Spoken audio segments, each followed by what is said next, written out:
Everyone. ठीक है, तो क्रेडिट मैनेजमेंट के सिलेबस में आता है प्रिंसिपल्स ऑफ लेंडिंग। अगर आप इंटरव्यू के लिए जा रहे हैं तो ये आपके लिए, ये सब जानना आपके लिए जरूरी है। रेशियो एनालिसिस, जैसे एक साइड में यहाँ पे अदर्स में रेशियो एनालिसिस हमने मेंशन किया है, बट नॉट नेसेसरली कि आपको रेशियो वहां पे कैलकुलेट करना पड़ेगा, बट एग्जैक्टली वो रेशियो एनालिसिस का फॉर्मूला आपको पूछ सकते हैं। ठीक है, देखिए आप बैंकिंग जो इंटरव्यू होता है वो गूगल तरह इंटरव्यू, गूगल जैसे आपने देखा होगा, गूगल माइक्रोसॉफ्ट कंपनी का इंटरव्यू आपने कॉन्फिडेंस दिखा दिया तो आपको सिलेक्ट कर देंगे, ऐसा नहीं होता है। ठीक है, यहाँ पे आपको नॉलेज डिस्प्ले करना होता है और एग्जैक्ट लेवल का। आपको अगर 10 क्वेश्चन आपको पूछा जाता है, उसमें से 8 क्वेश्चन का आपने सही आंसर दिया तो आपका मार्क समवेयर अराउंड 80 to 90 आता है 100 में से। अगर ऐसा नहीं होता है then your score will go down, it will dive in, तो बहुत कम मार्क मिलेगा आपको। So let me go quickly on that. Principles of lending, types of credit facilities like non-fund based facilities, fund based facilities, credit rating, analysis of financial statements, working capital assessment, NF based facility, that means non-fund based facility, LCBG, etc. Export finance, NPA management and IRAC norms, that is very, very important. Credit risk and credit derivatives, signification of documentation, loan documentation, they will ask what type of document you will take in home loan in case of a private limited company. There are so many things they will be asking you. Okay, constitution or types of borrowers and credit facility, facility wise and product wise documentation, essential of mortgage, types of mortgage, SARSAI registration, process of SARSAI registration, types of charges, resolution framework, PSL and government sponsored schemes are part of it, and other important points are ratio, cash flow, fund flow statement, sources of finance, MSME credit, okay, MSME credit, agriculture credit, direct and indirect agriculture finance, credit monitoring, project finance, credit rating, pre-shipment and post-shipment credits, rupee pre-shipment credit in foreign currency, okay, PCFC pre-shipment credit in foreign currency, export packing credit rupees, in rupees means in Indian currency. Running account facilities means CCOD account, retail loans versus corporate loans, Lok Adalat, DRT, DRAT, SARFAESI, IBC, write-off, CDR, corporate debt restructuring 1997. Okay, all these are going to be part of your credit management syllabus, and also we will also be covering few essential topics. And for interview, we have a dedicated list of interview questions, and mostly questions were directly asked from our interview question bank. And also when exam draws near, we'll have one-to-one mock interviews with officials from concerned banks, and we will try to decide the flow of your interview as per your background, as per your past exposure and your education, right? SME scale 3 only interview, only postcode 167 is interview, written. For others it is not there, right? Is it clear now? Is it clear now? Those who joined late, please subscribe and like this video. We are India's only platform dedicated to specialist officer, journalist officer and bank promotion exams, right? So this was all about credit management. Few people also preparing for risk. In risk, what they need to cover, I will tell you. Let me take you to the big screen so that all the details will be on big screen so that you will find it out. Okay, so in risk management, risk definition, ALM, asset liability management, dedicated classes all are uploaded, and few running classes will be held starting from tomorrow. Those who have already registered, please don't mind ping me once again, or our team will add you to a dedicated group. But you better remind me to add you in a specified group so that those who are having written exams, they can start preparing QRE section immediately. ठीक है, quant reasoning English का भी preparation वो साथ ही साथ कर देंगे, और उनका 9 बजे से कल से क्लास शुरू हो जाएगा। ठीक है, आज डेट खत्म हो रहा है, कल से 9 बजे से रिटन वालों का क्लास शुरू हो जाएगा। इंटरव्यू वालों को बहुत कुछ कवर करना होगा प्री रिकॉर्डेड सेशन में, फिर 1-to-1 इंटरव्यू होगा हमारे साथ, हमारे पैनलिस्ट के साथ। ठीक है, तो and I have a good news to share with all of you. Good news ये है कि जो नंबर ऑफ एप्लीकेशंस हैं बहुत कम है, देखिए, sorry, I will cut short the syllabus. मैं पहले नंबर ऑफ एप्लीकेशंस के बारे में बात कर देता हूँ। कल तक जो नंबर ऑफ एप्लीकेशन था बैंक ऑफ बड़ौदा में, वो बहुत ही कम था। मुझे एग्जैक्ट नंबर बिल्कुल पता नहीं है, बट नंबर बहुत ही कम था। आप मान लीजिए यहाँ पे बहुत कम लोग एलिजिबल हैं। देखिए, जैसे बैंक ऑफ महाराष्ट्र का जर्नलिस्ट ऑफिसर एग्जाम हुआ है अभी, राइट? उसमें मैं आपको एग्जैक्ट नंबर ऑफ एप्लीकेशन बताता हूँ। वैलिड एप्लीकेशन, जितना नंबर ऑफ एप्लीकेशन मैंने लास्ट डेट बताया था, उतना था नंबर ऑफ एप्लीकेशन। बस उनमें से इनवैलिड एप्लीकेशन, जिसमें पेमेंट ठीक नहीं है, इन लोगों का सिग्नेचर ठीक नहीं था, ये सब जो हटा देंगे तो स्केल 2 में, ऑन रिजर्व में 2158 application. I have open it in big screen. मैं पूरा जितने भी एग्जाम होता है ना, मैं उसका नंबर ऑफ एप्लीकेशन पर ध्यान देता हूं, और उससे मैं अंदाजा लगाता हूं कि मेरे शेयर कितना है, मतलब मेरे पास कितने परसेंटेज ऑफ स्टूडेंट प्रिपेयर कर रहे हैं, और हमारे वीडियो को कितने परसेंटेज लोग देखते हैं। और मुझे इस बात की खुशी है कि बैंक ऑफ महाराष्ट्र में जितने भी लोग एग्जाम देने के लिए गए हैं, सब के सब हमारे एनरोल्ड स्टूडेंट है या तो यूट्यूब व्यूअर है, क्योंकि आपको मैं नंबर अभी बता देता हूं। तो 2150 on reserve, EWS 164, OBC 1600, SC 681, ST 81, 181, PWD 86, एक सर्विसमैन 8। तो ऑलमोस्ट 4000 के आसपास ही, 4000 नहीं, 5000 के आसपास एप्लीकेशन था, मगर उसमें से बहुत कम लोग डायरेक्ट एग्जाम में गए हैं स्केल 2 में, जबकि हर कोई एलिजिबल था उसमें। स्केल 3 में जो नंबर ऑफ टोटल एप्लीकेशन है, वो है 1300, 659 on reserve, 1300 only when everyone is eligible. ठीक है, तो आप मान के चलिए ये सारे एग्जाम में, इसमें टोटल 1000, अभी तक आप लोगों ने 1000 लोगों ने अप्लाई किया होगा, और आगे चल के इसमें मैक्सिमम आज के डेट का, आज का लास्ट डेट में ज्यादा एप्लीकेशन आएगा। तो लास्ट डेट में मुझे लगता है कि वही अराउंड 1000 और 1500 एप्लीकेशन होंगे। तो 2000 में से वैकेंसी को निकालना बहुत इजी चीज है। ठीक है, उनमें से कुछ लोग they will not show up for the interview, बहुत सारे रीजंस हैं, क्योंकि वर्किंग प्रोफेशनल्स हैं, उनके अपने ही बाउंड्रीज हैं।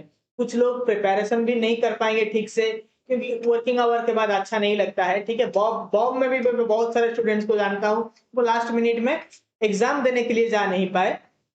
तो ऐसा ही होता है वर्किंग प्रोफेशनल्स के साथ, क्योंकि उनको, मेरा वॉइस क्लियर नहीं आ रहा है क्या? मैंने आज माइक्रोफोन ठीक से नहीं लगाया था, I am sorry for that. I forgot the microphone, I am extremely sorry for that. Voice ठीक नहीं था क्या? एसबीआई सीबीओ रिजल्ट के ऊपर मैं कल इंफॉर्मेशन लेता हूं। मैं शनिवार को या फिर रविवार को पोस्ट करूंगा। ठीक है, शनिवार को या फिर रविवार को मैं पोस्ट करूंगा। ठीक है, चलिए, तो अभी रिस्क का हम सिलेबस देख रहे थे, रिस्क के सिलेबस के ऊपर चलते हैं। रिस्क में क्या है कि asset liability management, risk measurement control, capital adequacy norms, Basel का पार्ट है, हमने कवर किया हुआ है। Prudential norms, exposure norms, Basel, RBI guidelines on risk management, credit risk, market risk, operational risk, liquidity risk and IR risk. IR risk मतलब interest rate risk, BAR, value at risk. उसके बाद credit में भी कुछ question आएगा। मान लीजिए ये फ्रॉड रिस्क का पार्ट है, बट उसके अलावा क्रेडिट रिस्क भी हमेशा रिस्क का एक, मतलब क्या बोलते हैं, अनडिवाइडेड पार्ट है, सबसे बड़ा पार्ट है क्रेडिट रिस्क बैंकिंग में। तो क्रेडिट रिस्क से क्वेश्चन तो आता ही आता है। Principle of lending, types of credit facility, credit rating, analysis of financial statement, working capital, NF based facility, export, NPA management से थोड़ा बहुत, क्योंकि उसमें से जो रिस्क रिलेटेड है वही क्वेश्चन आएंगे। ठीक है, तो अभी चलते हैं हम फॉरेक्स के तरफ, बहुत क्विकली जाएंगे। फॉरेक्स में आपको दिखाता हूं। फॉरेक्स के बेसिक्स हैं। बेसिक में forex management and transaction, quoting foreign exchange rates, spread, direct indirect and cross rates, forward rates, forward exchange rates versus expected future spot rate, outright forward versus swaps. उसके बाद forex risk में आएगा nature of exchange rate risk, exposure, types of foreign exchange exposure, alternative strategies for exposure management techniques, holding risk and exposure.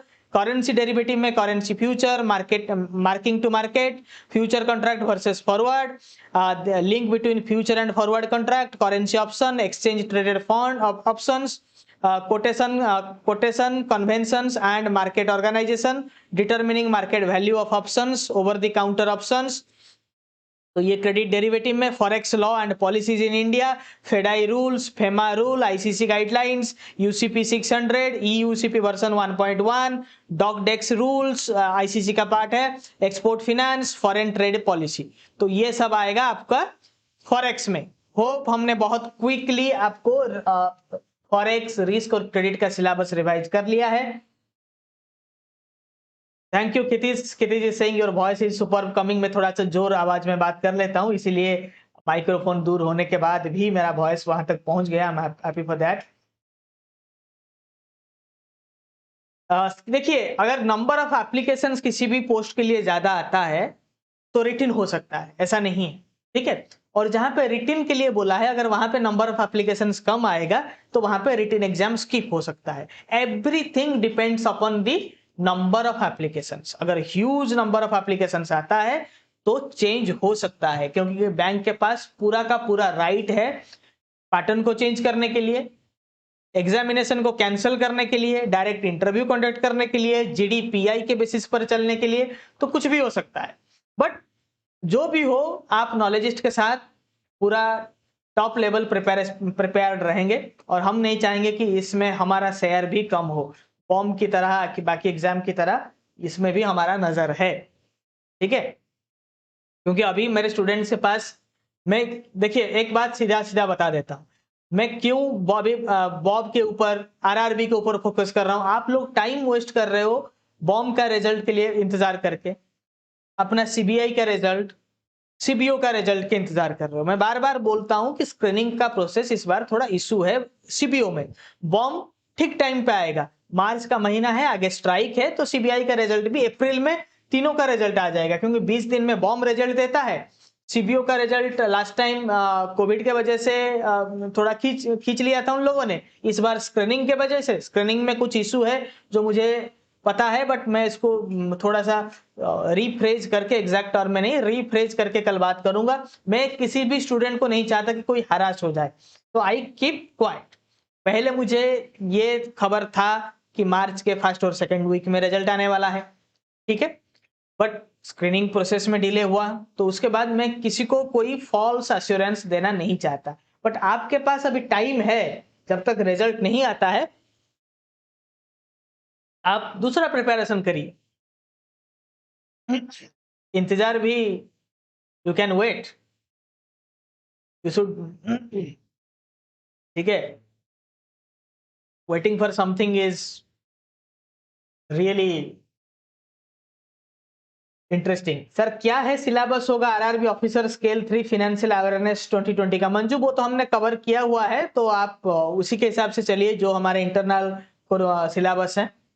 Debate नहीं होता है, जैसे bomb में मैंने मना कर दिया था, बाकी लोग, बहुत लोग स्टूडेंट्स को हमारे गुमराह कर रहे थे, मैंने मना किया था कि आप बजट ना पढ़िए, करंट अफेयर्स ना पढ़िए। ये सब, हर एक एग्जाम का अपना लेवल होता है, अपना टाइप का सिलेबस होता है, पैटर्न और प्रीवियस हिस्ट्री को देख के डिसाइड करना होता है। तो आरआरबी का पैटर्न हमेशा थोड़ा सा चेंज होता जा रहा है लास्ट 3 साल से, तो उसको देखते हुए हमने 3 तरह से पैटर्न को बनाया है। मतलब हम एक्सपेक्ट कर रहे हैं कि 20-20 क्वेश्चन आएगा, 20 फाइनेंशियल अवेयरनेस, 20 स्टैटिक। इस बार कुछ न्यूमेरिकल क्वेश्चन आए थे, बट न्यूमेरिकल मतलब नंबर रिलेटेड, यहाँ पे नहीं कि कैलकुलेट रिलेटेड। न्यूमेरिकल हमेशा होता है कि कैलकुलेशन होता है, बट इस बार नंबर गेम के ऊपर फोकस किया था फाइनेंशियल अवेयरनेस में।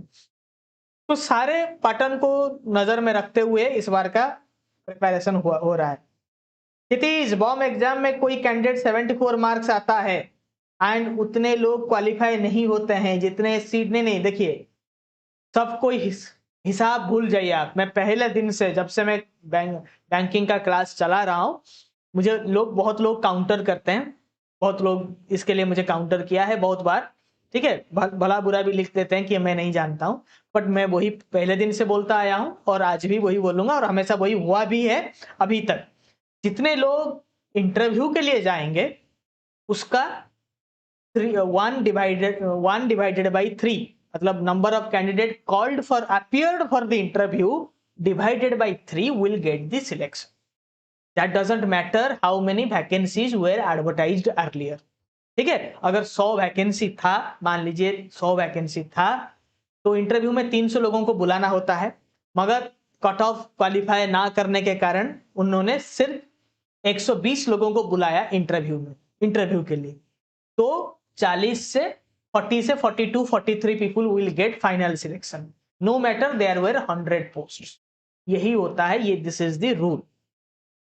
ठीक है, ये कॉम्पिटिटिव स्ट्रेटेजी है और इसी के बेसिस पर ही होता है सिलेक्शन।